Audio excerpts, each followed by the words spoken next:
Plusieurs nous posent cette question. Pourquoi Dieu n'a pas détruit Satan? Si Satan est un esprit si méchant qui tente les hommes et les femmes pour les faire tomber dans le péché, pourquoi ne l'a-t-il pas détruit aussitôt lors de sa chute? Lorsque Satan tomba, vous et moi, nous n'étions pas encore nés.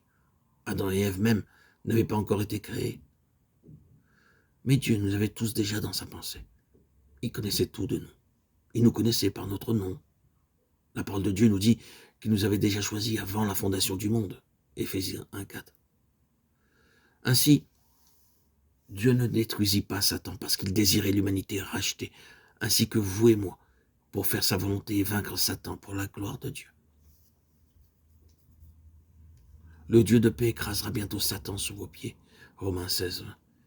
Si Dieu lui-même avait traité Satan, cela n'aurait pas été une aussi grande chose.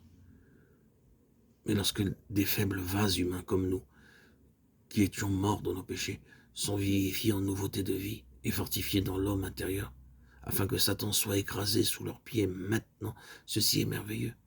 Et si nous devons devenir des vainqueurs et nous asseoir avec le Seigneur Jésus sur son trône, ceci est aussi inexprimable par des paroles. Apocalypse 3, 21. C'est pourquoi le Seigneur vous fortifie jour après jour, en amour, en foi et en patience. Il désire que nous devenions plus que vainqueurs sur chaque situation et épreuve de la vie. Romains 8, 37. C'est ainsi que Dieu fait pour nous délivrer du mal. Maintenant, nous pouvons prier comme Jabez, avec intelligence et avec une signification nouvelle. Ô Seigneur, garde-moi du mal.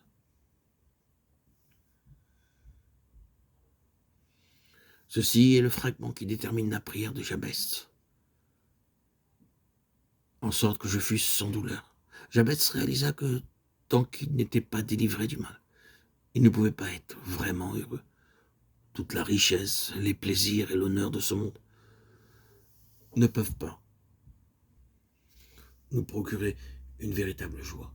Si les gens de ce monde pouvaient apprendre ce simple secret de la vie de Jabez, combien cela serait très bon. Le péché apporte la tristesse non seulement au pécheur, mais aussi à son entourage. En revanche, si vous êtes sauvés, cela ne sera pas seulement une bénédiction pour vous, mais pour les autres aussi. Crois au Seigneur Jésus et tu seras sauvé, toi et ta famille. Acte 16, 31. Ainsi prions comme Jabez. Si tu me mettais à l'abri du mal, en sorte que je fusse sans douleur. 1 Chronique 4, 10. Il nous est dit, et Dieu accorda ce qu'il avait demandé. 1 Chronique 4, 10. Ceci est une fin très belle et heureuse de ce court passage sur Jabez. Sans ces paroles, on ne pourrait donner une si grande valeur à la prière de Jabez. Nous pouvons apprendre par elle plusieurs leçons merveilleuses.